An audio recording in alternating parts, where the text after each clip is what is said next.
Morning నా పేరు శ్రీనివాస్ అండి. నేను స్టేజ్లో డైమండ్ డైరెక్టర్ వర్క్ చేస్తున్నాను. సార్ నాకు ఆల్రెడీ చెప్పారు, ప్రతి ఒక్కరికి డబ్బు ఉంటేనే సంఘంలో వాల్యూ అన్నది ఉంటుందని చెప్పడం. అంటే డబ్బు అన్నది ఉంటేనే మనిషికి వాల్యూ అని ఉన్నది, అన్నది ఉంటేనే మనిషికి వాల్యూ అని ఉన్నది. ఈ వాటర్ బాటిల్ కాస్ట్ ఎంతండి? ఎంతండి? 20 రూపీస్. ఇందులో గోల్డ్ వేస్తే ఎంత ఉంటుందండి? లక్షల మీద వస్తుంది. ఇందులో పాదరసం వేస్తే ఇంకా రేటు పెరుగుతుంది. అంటే ఈ కంటైనర్కి వాల్యూ ఉందండి, ఇందులో ఉన్న కంటెంట్కి ఉందండి వాల్యూ. ఇందులో కంటెంట్ ఉంది. అంటే మనకు కూడా సంఘంలో అన్నది ఈ కంటైనర్ ఎలాంటిదో మనకు కూడా అంతే. సంఘంలో ఇందులో వేసే గోల్డ్ వేస్తే గోల్డ్ కాస్ట్, పాదరసం వేస్తే పాదరసం కాస్ట్ ఎలాగైతే పెరిగిందో మనలో కూడా ఆ వాల్యూ పెరగాలి అంటే మనకి డబ్బు అన్నది రిచ్గా సంపాదించాలి. అంటే ఈ కంటెంట్ ఏంటన్నది మనలో వేసుకోవాలన్నమాట. ఈ కంటెంట్ ఎప్పుడైతే కరెక్ట్గా ఉన్నదో అప్పుడు మనకు ఆటోమేటిక్గా వాల్యూ అన్నది పెరుగుతుంది. మరి కంటెంట్ ఎలా వస్తుందంటే ఈ సబ్ కాన్షియస్ మైండ్లో మనం వేసుకోవాలని గట్టిగాని.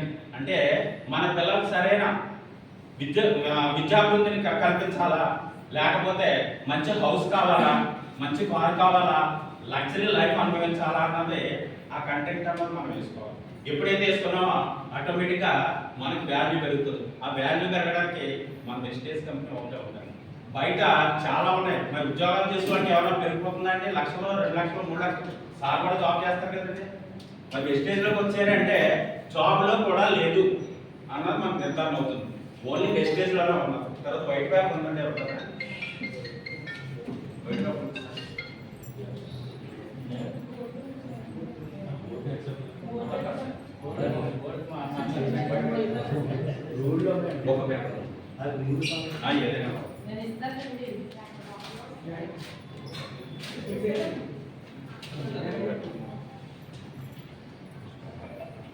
సార్ మనం అందరూ కూడా వైట్ పేపర్ ఆడవాడే కదా కాదంటారా అంటారు. పుట్టేటప్పుడు అందరూ కూడా ఈ వైట్ పేపర్ ఆడుకోవడం. అలాగా ఈ వైట్ పేపర్ అంటే మన జీవితాలు, ప్రతి ఒక్కరి జీవితాలు కూడా చాలా కష్టాలనే అనుభవించడం జరుగుతుంది. ఈ వైట్ పేపర్ అలా ఉన్నది మీద నిలబడుతుందా అండి? నిలబడుతుందా చెప్పండి? నిలబడుతుందా? ఎటు మార్చినా నిలబడదు.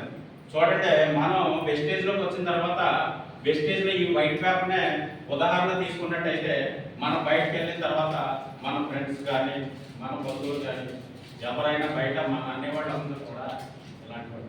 ఇవన్నీ కూడా మనం లైఫ్లో ఎలా తీసుకోవాలి అంటే మనం సక్సెస్ అవ్వాలంటే ఈ వైట్ పేపర్ చూడండి ఏమైంది, ఇలాగ కష్టాలనే కంపల్సరీ అనుభవించినట్టయితేనే ఈ వైట్ పేపర్ చూడండి ముందు నిలబడిందా అని నిలబెడితే ఇప్పుడు నిలబడిందా లేదా అండి? నిలబడిందా లేదా అండి? బయటికి వెళ్ళిన తర్వాత మన అనేవాళ్ళందరూ కూడా ఒక సెమిని విని ఈ సెమిని వదిలేసి ఈ వైట్ పేపర్ మరి మొదటి నిలబడలేదు, ఇప్పుడు ఎందుకు నిలబడిందండి? దీని కష్టాలనే ఉన్నాయి. అంటే మానవ జీవితంలో కూడా అంతే కష్టాలనే ఉన్నాయి. కష్టాలు ఎవరైతే ఎదిరించి ముందుకు వెళ్ళగలుగుతాడో వాడే సక్సెస్ తీసుకోవడానికి ఆస్కారం ఉంది. అది సక్సెస్ తీసుకోవాలంటే మన వెస్టేజ్ కంపెనీ ఉంటుంది. Okay sir, thank you.